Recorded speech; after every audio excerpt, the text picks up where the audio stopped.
conferencia a cargo del académico correspondiente Wilder Guerra Curbelo sobre el tema Naciones, Utopías, Aventuras y Proyectos en La Guajira 1750-1830. Me voy a permitir leer una breve biografía del conferencista. El académico Wilder Guerra Curbelo es miembro correspondiente de esta corporación, es doctor en antropología de la Universidad de los Andes, es director del Observatorio del Caribe Colombiano, Premio Nacional de Cultura en el área de antropología, miembro de la Misión Internacional de Sabios 2019 y de la Comisión de Honor del Bicentenario 2010. Se desempeña actualmente como asesor de la red cultural del Banco de la República en la ciudad de Riohacha. Tiene entonces la palabra el académico Wilder Guerra Curbelo. Bienvenido. Muy buenas tardes. Quiero dar las gracias, saludar al doctor Santiago Luque, quien preside esta sesión, a Roger Pita, quien actúa como secretario, y también a todos los asistentes quienes están conectados a esta sesión. Un saludo al doctor Rodolfo Segovia Salas, que gentilmente me invitó a participar con este trabajo, que forma parte de un dossier del Boletín Cultural y Bibliográfico del Banco de la República, que será editado próximamente y que analiza el proceso de independencia en distintas regiones de Colombia y los distintos proyectos que se concibieron y que algunos de ellos no llegaron a feliz término, pero que son parte de los futuros posibles de la nación. Paso a dar lectura entonces a este trabajo llamado Naciones, Utopías, Aventuras, Proyectos y Heterotopías en La Guajira 1750-1830. En un informe, voy a conectar y hacer una presentación, perdón, para poder ir compartiendo imágenes de manera que compartir. Correcto.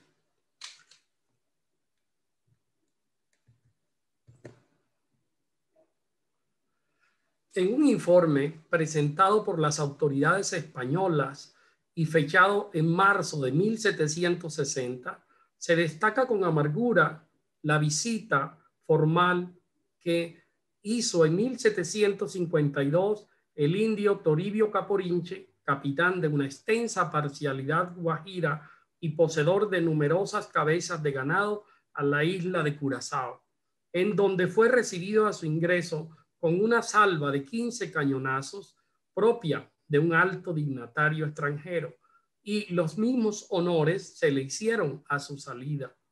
El caporal indígena y los miembros de su comitiva fueron vestidos con pelucas y casacas y le hicieron muchas fiestas en su honor. El hecho más relevante y probablemente el objetivo principal de dicha visita fue el de hacer un formal convenio entre los habitantes holandeses de esa isla y Caporinche, en el que éste se declaraba por siempre protector de los primeros y de esta forma aseguraba, junto con otros jefes indígenas, un fluido trato comercial en los puertos y caletas de las costas guajiras. Caporinche fue devuelto a la península de La Guajira en una embarcación armada, después de haber recibido como regalo de los comerciantes holandeses fusiles, sables, pólvora y plomo. También se remitieron con él algunos presentes y cartas muy afectuosas para otro poderoso caporal indígena llamado Mahuzares, quien era considerado su pariente cercano. Mahuzares era en ese tiempo el indígena más poderoso de la nación guajira por la muchedumbre de su ganado vacuno y caballar. De esta forma, los holandeses protegían sus crecidos intereses en el territorio guajiro y aseguraban un comercio en esos parajes. Estos acuerdos y las transacciones derivadas de ellos fueron puntos de referencia de éxito para los indígenas guajiros, que acumularon experiencias y éstas les ayudaron a generar confianza en su capacidad de agencia y también estimularon su colaboración con otras naciones en aras de convertir al Caribe en un fluido y extenso espacio de relaciones compartidas.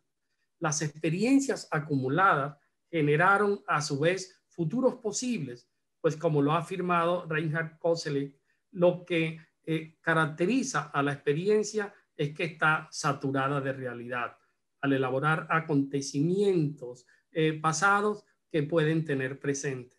El horizonte de expectativa es aquella línea tras de la cual se abre en el futuro un nuevo espacio de la experiencia.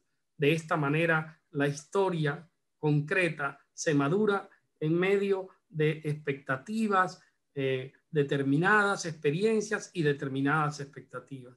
El acuerdo celebrado con Caporinche y las autoridades de Curazao nos muestra que los indígenas que ocupaban la península de La Guajira durante el siglo XVIII fueron vistos por los holandeses como sujetos colectivos, dotados de normas y capaces de tomar decisiones autónomas, como las de efectuar alianzas con miembros de otras naciones y poder brindar una protección efectiva en los puertos marítimos bajo su control a los miembros de los grupos foráneos como holandeses, ingleses y franceses que navegaban en sus costas y con los que tenían tratos comerciales.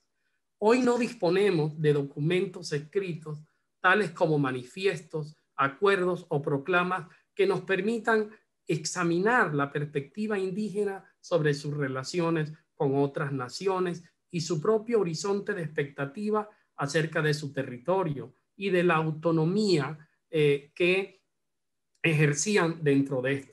Lo que sabemos sobre esta nación indígena nos llega a través de las perspectivas y los intereses de otros que les percibieron como aliados o simplemente como salvajes merecedores de reducción.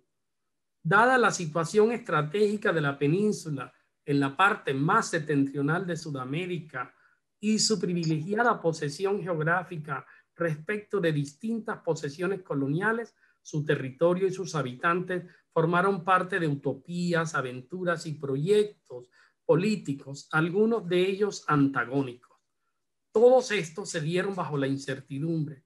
Algunos no se concretaron, pero uno de ellos, la idea de Colombia, vista primero como utopía y luego como proyecto, surgiría como un nuevo estado fundamentado sobre un territorio extenso y diverso. Ello dio lugar a una jerarquización del territorio y también a una jerarquización de las expectativas de sus habitantes.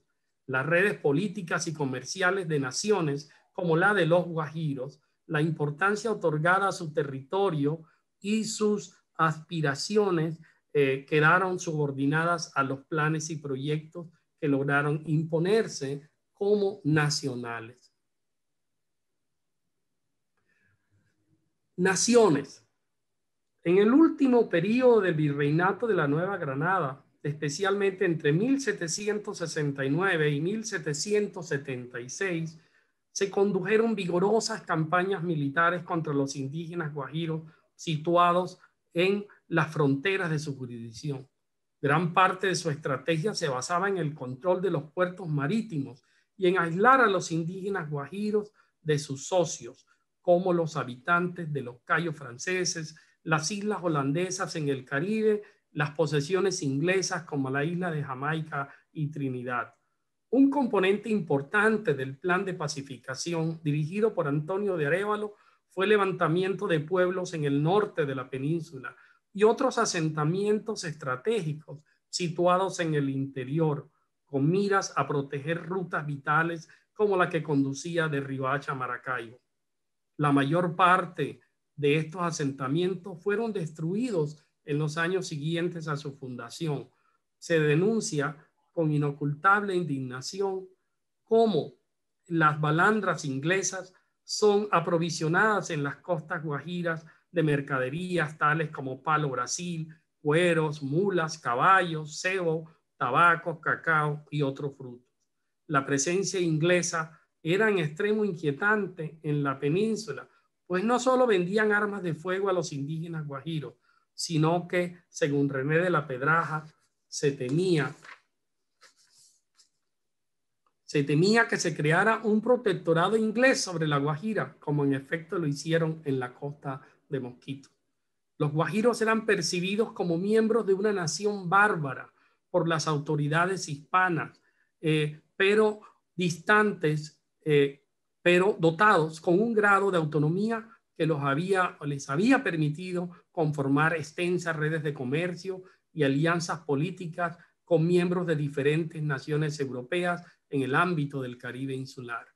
El cronista Antonio Julián describe así en su obra La Perla de América: entre todas las naciones bárbaras de la América, abro comillas, entre todas las naciones bárbaras de la América, creo no hay no hay ninguna otra que necesite la más pronta y solícita reducción que la de los indios guajiros.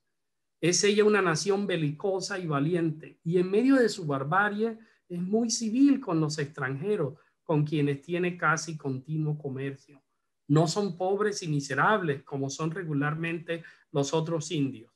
Tienen unos hatos o haciendas de ganado en gran número, y con el clandestino y excesivo comercio con ingleses y holandeses saben muy bien, gracias a tales maestros, manejar las armas de fuego para cualquier lance que se les ofrezca, y han tomado ya el gusto en tal modo a las armas de fuego que poco o nada usan ya de arcos y flechas. Tan políticos y civiles los van criando los nobles extranjeros. Cierro comillas.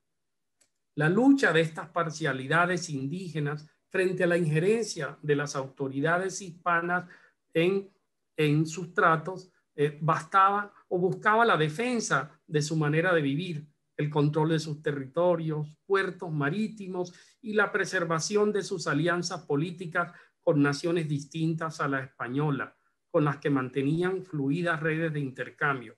Como lo ha afirmado el historiador Ernesto Bassi, para este tipo de pueblos indígenas marítimos del Caribe, el Caribe fue un territorio acuoso y un espacio vivido y experimentado a través de los circuitos de intercambio y alianza con otros grupos situados en la jurisdicción de imperios diferentes al español. Este autor revela la existencia de estructuras de sentimiento que traspasaron fronteras imperiales y determinaron formas de ser en el mundo transimperiales, muchas de las cuales permanecieron silenciadas por el peso historiográfico de los estados nacionales, los proyectos nacionales y los nacionalismos. Utopías. La llamada Carta de Jamaica, escrita en septiembre de 1815 por Simón Bolívar, plasma la colosal perspectiva del libertador sobre el continente y es el reflejo de su más lúcido y visionario momento en su trayectoria política. En ella, Bolívar critica el sistema colonial y señala la incapacidad de España para seguir manteniendo su dominio sobre América. Anuncia que las colonias españolas serán libertadas y augura la unión de Venezuela y la Nueva Granada. Una de sus aspiraciones centrales era el surgimiento de un grande y promisario estado llamado Colombia, cuyo capital no estaría en Caracas ni en Bogotá, sino en la península de La Guajira, en una ciudad llamada Las Casas, que se levantaría en el soberbio puerto de Bahía-Honda. Este documento presenta rasgos propios del género utópico, en la medida en que, como toda utopía, es una crítica a la ideología dominante, ofreciendo a los lectores una solución imaginaria o ficticia a las contradicciones sociales de su propio tiempo. En ella se plasma una ciudad utópica que sería la capital de Colombia. La Nueva Granada, abro comillas, se unirá con Venezuela si llegan a convertirse en formar una república central cuya capital sea Maracaibo, o una nueva ciudad que con el nombre de Las Casas, en honor de ese héroe de la filantropía, se funde entre los confines de ambos países, en el soberbio puerto de Bahía-Honda. Esta posición, aunque desconocida, es más ventajosa por todo respecto. Su acceso es fácil y su situación tan fuerte que puede hacerse inexpugnable. Posee un clima puro y saludable, un territorio tan propio para la agricultura como para la cría de ganados y una grande abundancia de maderas de construcción. Los salvajes que la habitan serían civilizados y nuestras posesiones se aumentarían con la adquisición de la Guajira. Mientras Bolívar escribe en Jamaica, Cartagena está sitiada y a punto de caer ante las tropas de Pablo Morillo. Antonio Caguas Prada nos informa que Bolívar se encontraba acompañado de su secretario, el coronel Pedro Briceño Méndez, 2 ayudantes de campo y 2 antiguos trabajadores de su hacienda en San Mateo, pasando innumerables trabajos y escaso de dinero. Ello nos deja ver el contraste entre la gran utopía representada en la Carta de Jamaica y el propio escenario geográfico y temporal en el que Bolívar escribe ese documento. Uno de los rasgos de las utopías modernas, como lo ha señalado Susan Bruce, es la insistencia en su ubicación en el espacio real de las comunidades que imaginaron. Bolívar imagina la capital de Colombia en un territorio indígena, dotado de vastos recursos naturales que pueden satisfacer deseos humanos desmesurados. Dado que a mediados del siglo XVIII, la península de La Guajira era considerada como un territorio vacuo, neutro e inconquistado, Bolívar propone aumentar las posesiones de su imaginada Colombia con la independencia, con la adquisición de La Guajira. En esa comunidad indígena, los guajiros, vistos como salvajes y por tanto como seres potencialmente transgresores, deben ser incorporados a ella a través de un proceso civilizatorio que conlleva el diseño de nuevos sistemas burocráticos e institucionales para contener el deseo y la transgresión. La Carta de Jamaica señala el poder de las utopías, vistas como la facultad de imaginar sociedades ideales, de modificar lo real por lo visionario y sustituir el orden existente por uno radicalmente distinto. Las visiones utópicas también están emparentadas con los relatos de viajes que nos hablan de territorios distantes e insuficientemente descubiertos, usualmente islas o penínsulas que pueden ser incorporadas al mundo conocido. Aventuras. En los convulsionados escenarios de las guerras de independencias hispanoamericanas se concibieron aventuras que partieron de una singular mezcla de idealismo político y oportunismo económico. Ello dio lugar a proyectos libertadores delirantes y atractivos, empresas económicas que esquilaron el dinero de centenares o de miles de europeos cándidos, a quienes se atrajo a través de una hábil promoción que llamaba a tomar parte en la colonización de cacicazgos y principados tropicales. Una figura que podemos asociar de manera recurrente con este tipo de proyectos es al oficial escocés Gregor MacGregor. MacGregor, quien estaba casado en segundas nupcias con una pariente de Bolívar, fue un entusiasta reclutador de colonos y soldados europeos para participar en nuestro proceso emancipador en un momento en el que países como Irlanda e Inglaterra atravesaban difíciles momentos económicos y las tierras americanas constituían un irresistible atractivo para aprovechar sus riquezas. El enganche se hacía sobre personas crédulas que en ciertos casos vinieron de sus países con sus propias esposas e hijos.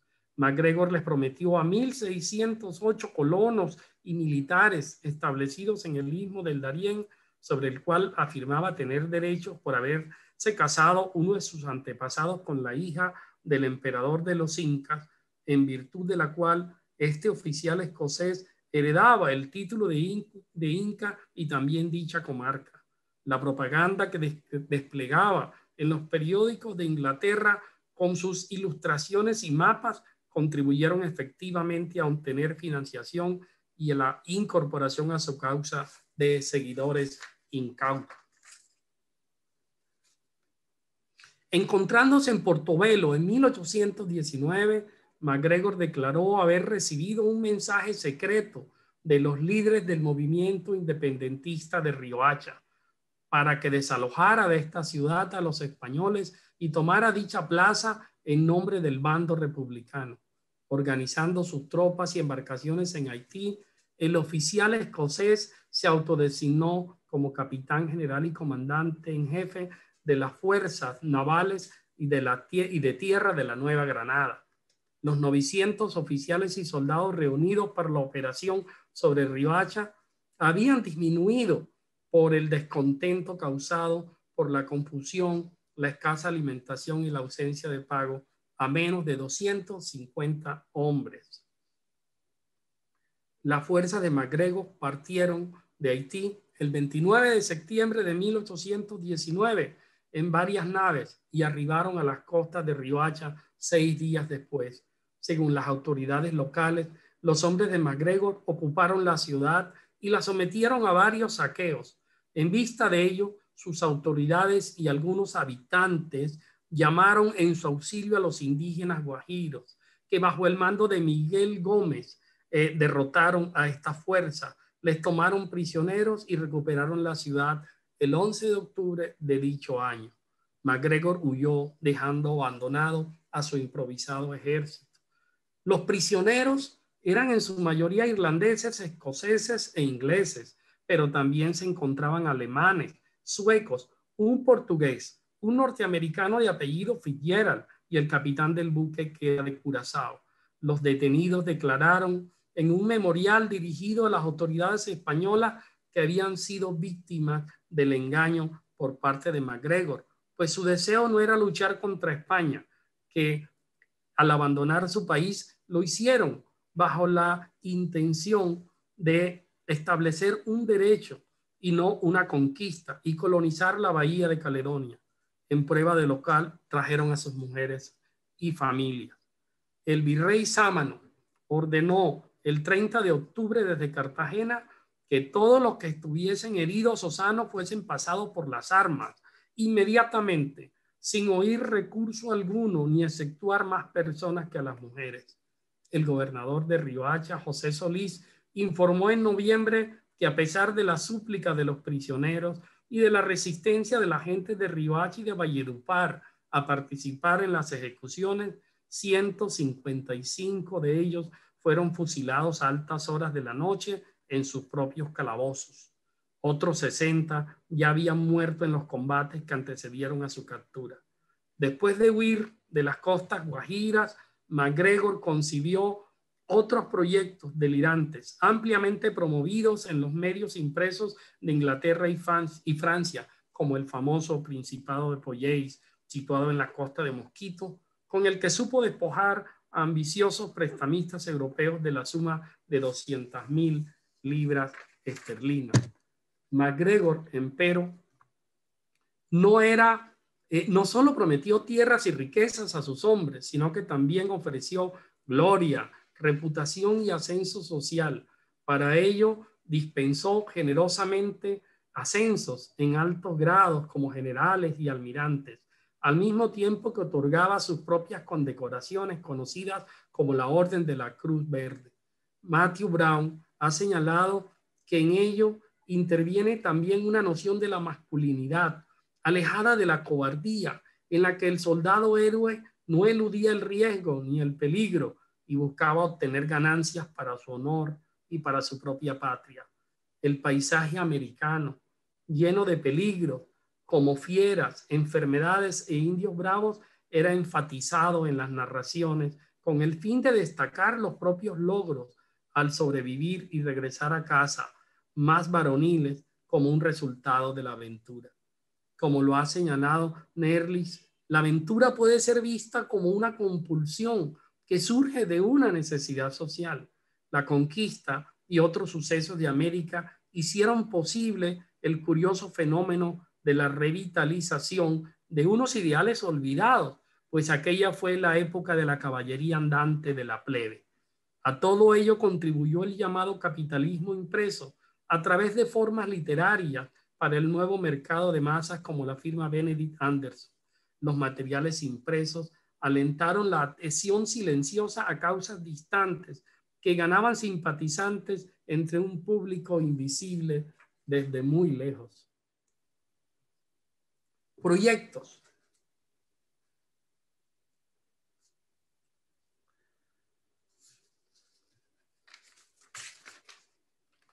Una vez tomada la sede del virreinato de la Nueva Granada, el mando republicano pudo contar con una base administrativa para la organización y búsqueda de los recursos materiales y humanos necesarios para ejecutar un plan de recuperación del resto del territorio. En medio de la difícil situación fiscal, los esfuerzos se dirigieron tanto hacia el sur como hacia el litoral, en el que se encontraban puertos marítimos de importancia estratégica y económica para el nuevo gobierno, como Cartagena, Santa Marta, Riohacha y Maracaibo.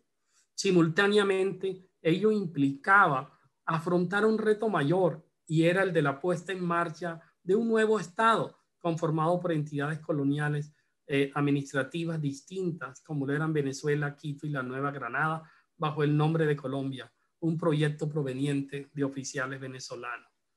En 1820, el mando republicano dispuso que las tropas irlandesas y criollas que se encontraban reunidas en la isla de la Margarita fuesen transportadas por mar hasta Riohacha para tomarse esta ciudad y desde allí abrir operaciones contra Santa Marta, Valledupar y Maracaibo, que aún se encontraban bajo el dominio realista.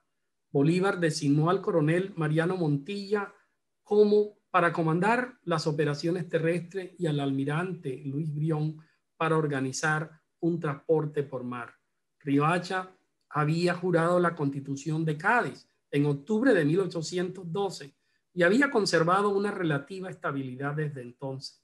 Dicha Constitución supuso no solo el fin del viejo pacto histórico entre el rey y los súbditos del reino, adecuando un nuevo acuerdo a los criterios ideológicos imperantes en aquel momento, sino que creaba un nuevo marco para las relaciones entre la España metropolitana y el continente hispanoamericano. La nación española es la reunión de todos los españoles de ambos hemisferios, reza el artículo primero. Son españoles todos los hombres libres y avecindados en los dominios de las Españas, declara el artículo quinto de esa Carta Magna.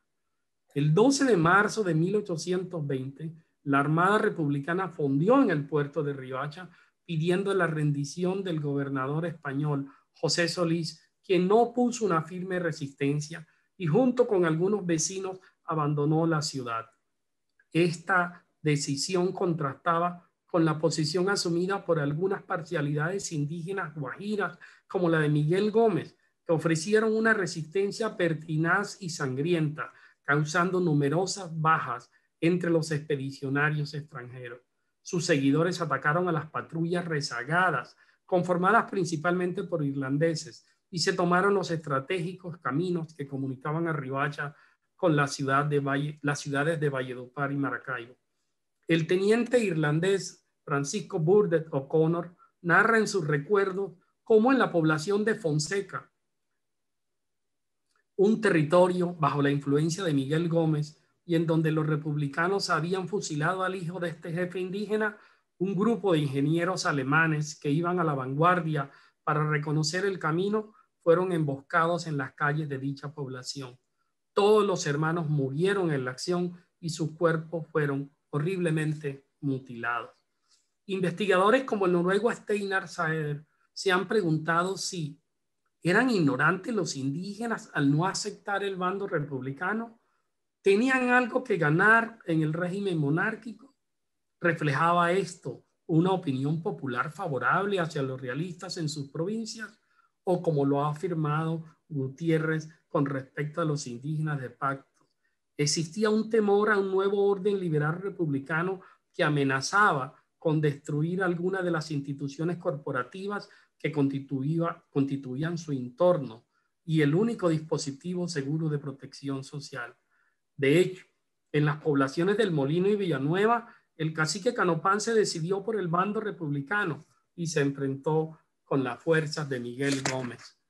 Otros historiadores como José Polo Acuña han buscado establecer el peso en esta decisión de factores tales como el mestizaje, los nexos comerciales, la influencia del poder colonial, los conflictos entre criollos indígenas por la tierra y el poder político, más el papel de la corona como árbitro en sus decisiones en favor de uno y otro bando. Es necesario precisar si las acusaciones de los jefes indígenas se enmarcaban en una pragmática lógica situacional como representantes de los intereses de una parcialidad o de una coalición de parcialidades, como parece ser el caso de Miguel Gómez y que no compromete enteramente a todo el pueblo guayú, más que en el de toda la población guajira, cuya organización política era y sigue siendo descentralizada. El general Oleri registra en sus memorias cómo el coronel Pardo José Padilla, una de las figuras destacadas del proyecto emancipador e hijo de una indígena guajira, persiguió a la fuerza de Miguel Gómez, su propio tío, para poder asegurar el paso de sus tropas por el territorio guajiro. Ello nos muestra el marcado componente de guerra civil que tuvieron las luchas entre republicanos y realistas en este periodo. Al mismo tiempo, los antagonismos entre miembros de pueblos indígenas como Canopán y Miguel Gómez cuestionan un relato mitopoético y teleológico en el que las independencias son imaginadas solo como guerras de liberación nacional. Un reto aún más difícil que la ocupación de las ciudades y provincias no era solo la construcción de un nuevo estado, sino convencer a quienes habitaban en esos territorios en el que existían diversas comunidades lingüísticas de la pertenencia a una sola nación, y al igual que a todos los habitantes de la Nueva Granada. En un manifiesto a los pueblos de Colombia, fechado en Angostura en mayo de 1820, Francisco Antonio Sea declara: quererlo y está hecho, decid Colombia sea y Colombia será, como lo cita el historiador Armando Martínez Garnica en su obra. El esfuerzo argumentativo de Sea cuestiona radicalmente la idea de la naturalidad de la nación y devela su historicidad a través de la elaboración de una ficción de pertenencia que constituye la respuesta histórica concreta a los problemas de la identidad y la legitimación en el ejercicio del poder. Hacia 1826, la política de la República en sus fronteras era la de atraer a los indígenas a la vida social por medio de la dulzura y los beneficios y buscar su civilización.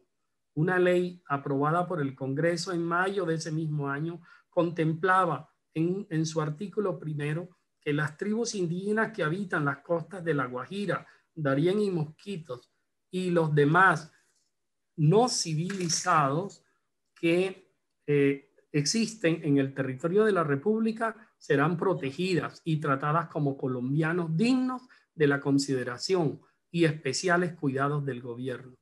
Sin embargo, desde 1882 empezaron a tomarse medidas para evitar el comercio de los indígenas marítimos con las embarcaciones extranjeras, lo que definió de alguna manera una señal de ruptura con el ámbito del Caribe y con las redes políticas, económicas y emocionales que se habían tejido durante siglos con esta macrorregión.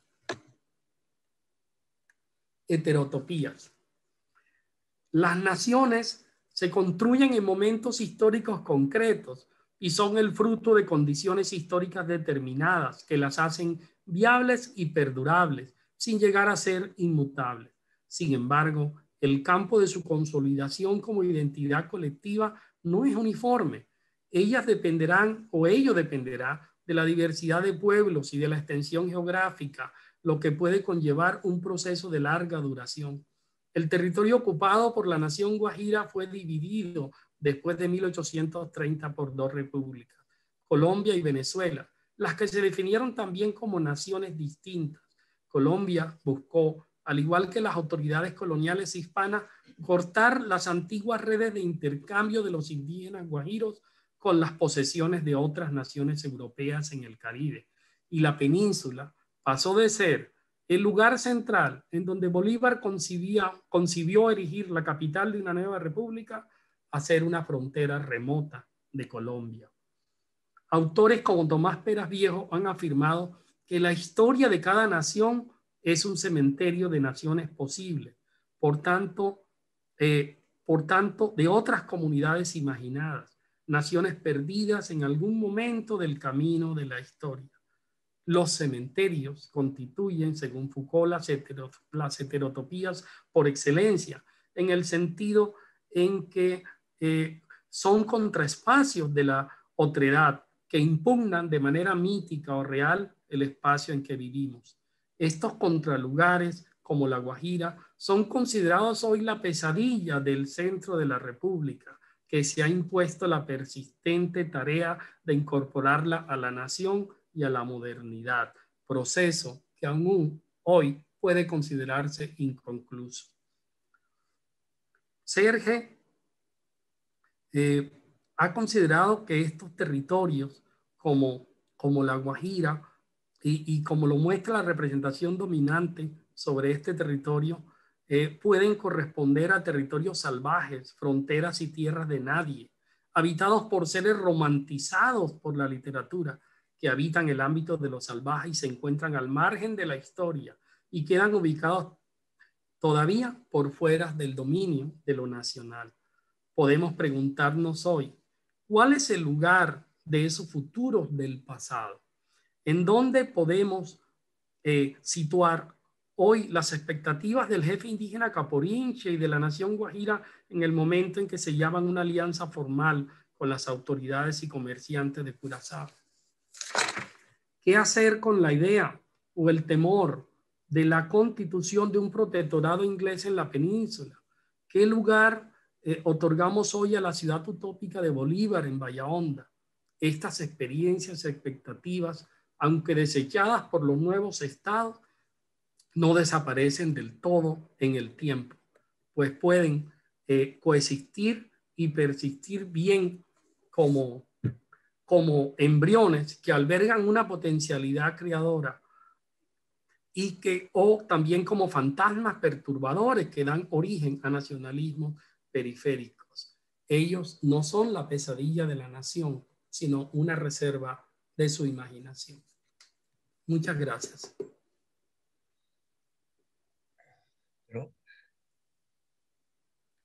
Felicitaciones al académico Wilder Guerra por su estupenda disertación sobre esos espacios, esa región de frontera de la Guajira tan importante para nuestra nacionalidad y que con tanto afán buscamos integrar desde ese tiempo, como usted tan doctamente nos pudo ilustrar, ¿sí?, en esa visión pues, multifacética de un problema, ¿sí?, que indudablemente enriquece muchísimo el contexto de nuestros trabajos en la Academia Colombiana de Historia. Mil gracias a usted. Bueno, yo quisiera ver si alguien desea hacer una corta intervención al respecto. ¿Alguien quiere intervenir?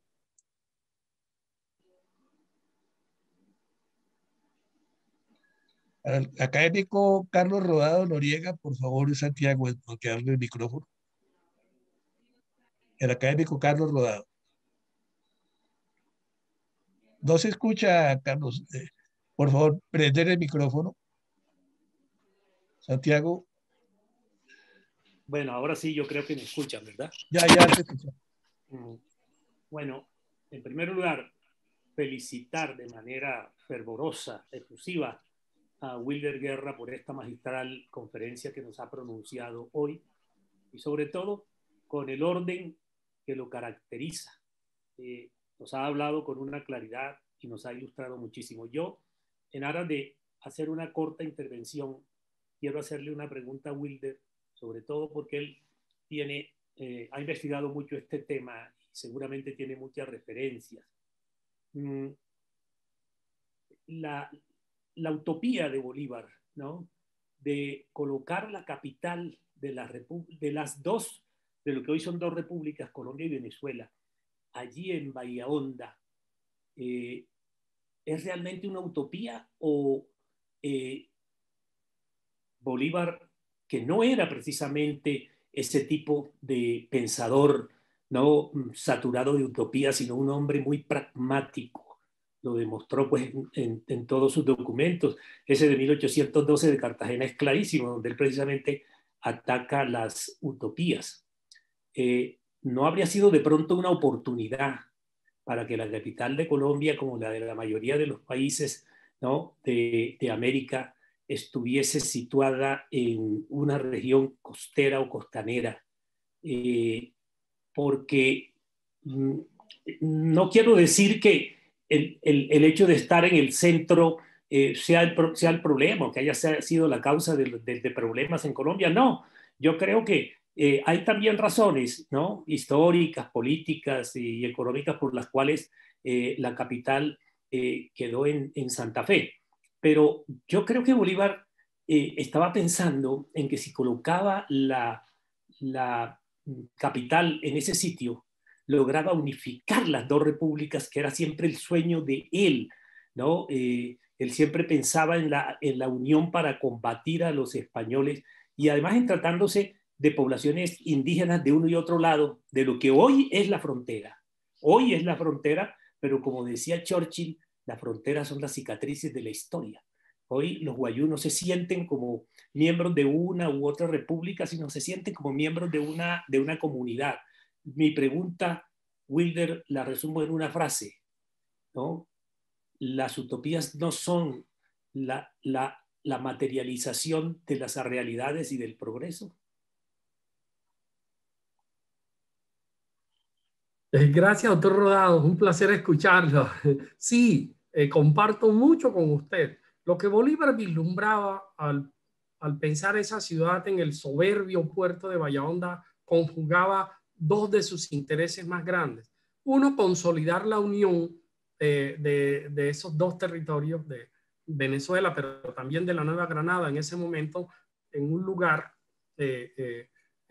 fundamental que podrían ambas compartir, que no estaba ni siquiera bajo el control efectivo de la corona española, sino, como él lo dice, es una adquisición de un nuevo territorio. Pero a la vez reafirma esa gran vocación caribe de Bolívar, su gran noción de pensar en grande y de nunca desprenderse de ese inmenso territorio del Caribe, en el cual en Jamaica o Haití o en los Cayos y en la propia Caribe holandés, en Curazao, encontró tantos aliados y pudo desarrollar gran parte de sus proyectos. Yo creo que eso, pero también quiero anotar algo. Bahía Honda ha despertado varias utopías anteriores a Bolívar y posteriores a él. En 1502, Ojeda establece la ciudad de Santa Cruz, la gobernación de Coquibacoa, una ciudad efímera en Bahía Honda.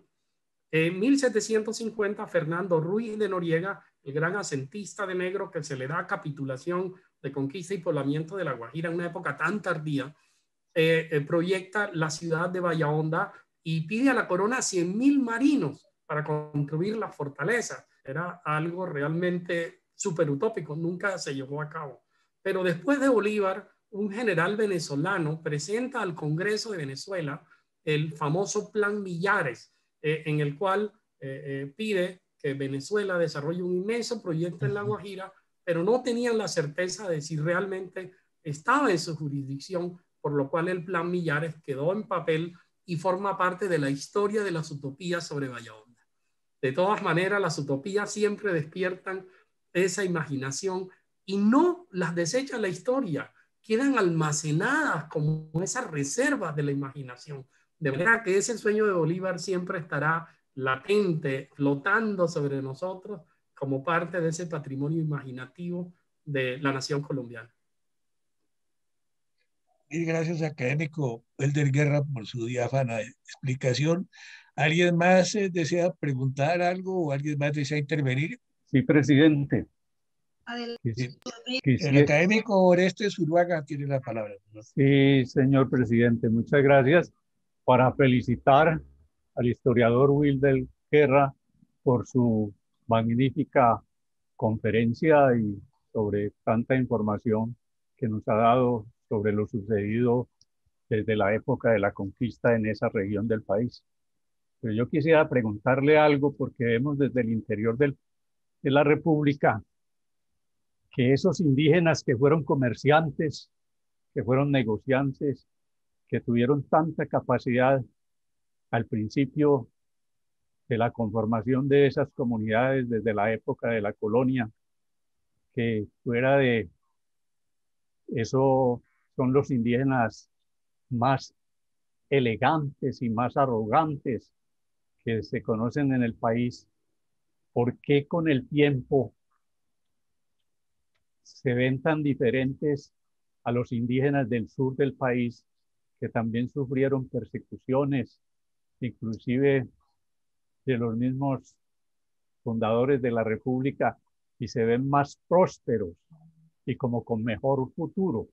Y los indígenas hoy de La Guajira, estando en ese territorio que tenía o que tiene tantas proyecciones, se ven como tan subdesarrollados. ¿Será por el clima o será otra realidad? Porque uno ve gente del interior del país que va y entra a comerciar en La Guajira, en Riohacha, en Maicao, y se vuelven grandes capitalistas. Y no se nota lo mismo con los indígenas de La Guajira, que se les ve como mucho la necesidad. Quisiera preguntarle qué nos puede decir usted al respecto. Quiero citar una frase del antropólogo Marshall Salins, quien además es un gran apasionado de la historia, lamentablemente recientemente fallecido. Marshall Salins decía que la pobreza es el resultado de relaciones desiguales. La pobreza también surge como parte de la relación con aquellos que tienen la capacidad de marginalizar a otros. Y si a un pueblo marítimo, a un pueblo vinculado hacia el Caribe con redes, con todas estas posesiones insulares, se le despoja del mar en una península semidesértica, si esos contactos son estigmatizados bajo la noción de contrabando, el mar opera como un vacío en esa península, casi una isla, que tiene además en su base a la Sierra Nevada de Santa Marta como una especie de tapón geográfico inmenso. Entonces, esa pérdida de autonomía, esa pérdida de la capacidad de agencia de un pueblo marítimo, pues va a tener que culminar en el pueblo que vemos hoy, pero que tampoco corresponde a la imagen que los medios de comunicación construyen sobre él, porque también el poder denominar los ejércitos pacificadores como el de Arévalo y otros han sido sustituidos por los medios de comunicación masivos, los medios que tienen la capacidad de enunciar, nominar y calificar a otros. Y es lo que ocurre mucho con el pueblo guayú, que de ser el pueblo rebelde pasó a ser el pueblo de contrabandistas, que luego pasó a ser el pueblo de gente de las salinas, de artesanos, y hoy es el pueblo de la desnutrición, una imagen construida desde allí, que por supuesto existe, pero que tampoco puede definir, ni asociar, ni reducir el sentido de un pueblo, reducir toda su riqueza histórica, su organización social, sus ontologías, sus sistemas normativos y conjunto mítico a este tipo de estereotipos banales. Gracias, académico Wilder Guerra. La académica Adelaida Zurdiz desea intervenir. Tiene la palabra la académica Adelaida Zurdiz. Micrófono. Adelaida, prender el micrófono, Adelaida, por favor. ¿Aló? ¿Ya? Ya te escuchamos. ¿Ya me escuchan? Ya. Wilder, mi querido Wilder, un abrazo por esa maravillosa conferencia pues que a mí me llega al alma, porque yo, tú sabes que una de mis grandes investigaciones ha sido sobre La Guajira, y porque yo soy hija adoptiva de Riohacha, porque me eligió el consejo. Yo quería complementar un poco lo que se ha hablado sobre la idea de Bolívar de la capital en Bahía Honda, y si era pues una posición utópica, profundamente utópica, o si tenía pues visos de realidad, aunque toda utopía pues tiene visos de realidad. Y yo quiero recordar que es que, y pienso que Bolívar pues lo conocía y lo sentía así.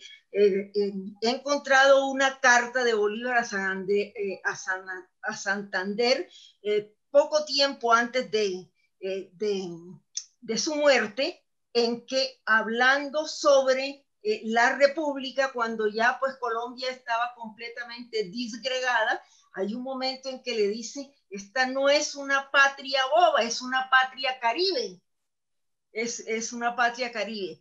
Y pensando en eso, hay que recordar que la Guajira nunca pudo ser dominada por España. Esa era una soberanía virtual. Desde tempranas épocas, tú lo recordarás, se disputaban la Guajira, Venezuela y Santa Marta. Y el rey, precisamente para evitar esa confrontación, entre otras cosas, por las perlas, decide sustraer a Riohacha de la jurisdicción de Venezuela o de Nueva Granada, hasta el punto que Riohacha fue lo que hoy podríamos llamar una ciudad autónoma desde el principio y que dependía exclusivamente del Consejo de Indias. Entonces, yo creo que esa parte, con seguridad que Bolívar debió tenerla en cuenta, porque precisamente era Riohacha, La Guajira sobre todo, porque Riohacha era una provincia muy pequeñita, era La Guajira el lugar de convergencia de las dos grandes provincias que fueron la provincia de Santa Marta y la provincia de Venezuela, y obviamente con Santa Marta Cartagena. Entonces, me parece que no era realmente tan utópica la idea de Bolívar, y pienso que habiendo leído pues esa carta muy, muy particular en que dice esta no es una patria boba, sino una patria caribe, no era utópica, sino todo lo contrario. Él tenía un pensamiento muy claro sobre dónde debía estar el centro de esa Colombia. Y nuevamente felicitaciones, Wilder. Me parece maravillosa tu conferencia.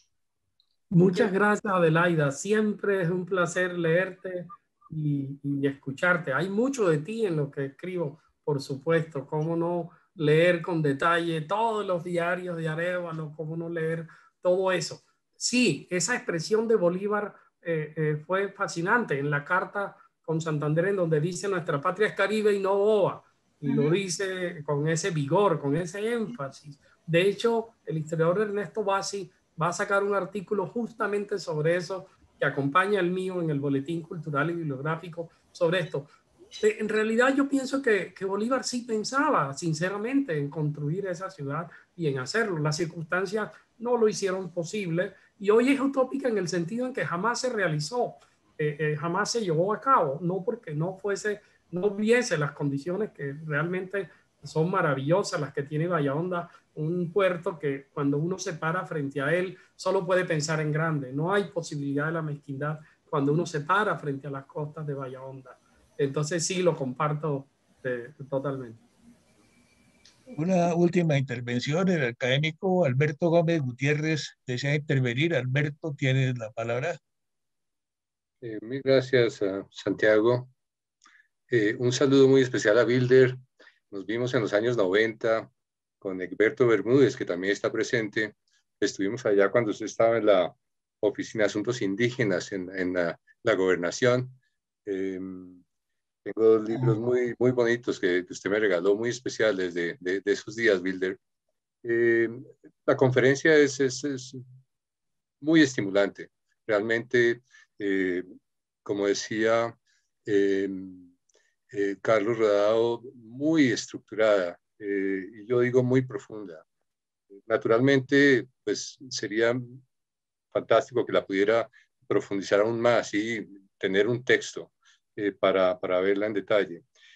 Queda una pregunta, Wilder. Usted habla de la relación con estos patriotas y estas comunidades mismas extranjeras en el mar, etcétera, pero si pudiera decirnos dos palabras sobre las relaciones con las comunidades indígenas de la Sierra Nevada en esa sucesión de hechos históricos que usted nos relató, explicarnos un poquito esa distancia aparente que se ve desde el interior entre la comunidad wayú y la comunidad de Kogi, Arsario,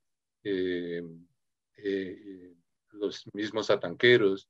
¿Cómo ve usted eso, Wilder? Esa relación con esas otras naciones propiamente pues, de la Sierra Nevada. Los conjuntos míticos de ambos pueblos se reconocen como tal en el tiempo del mito.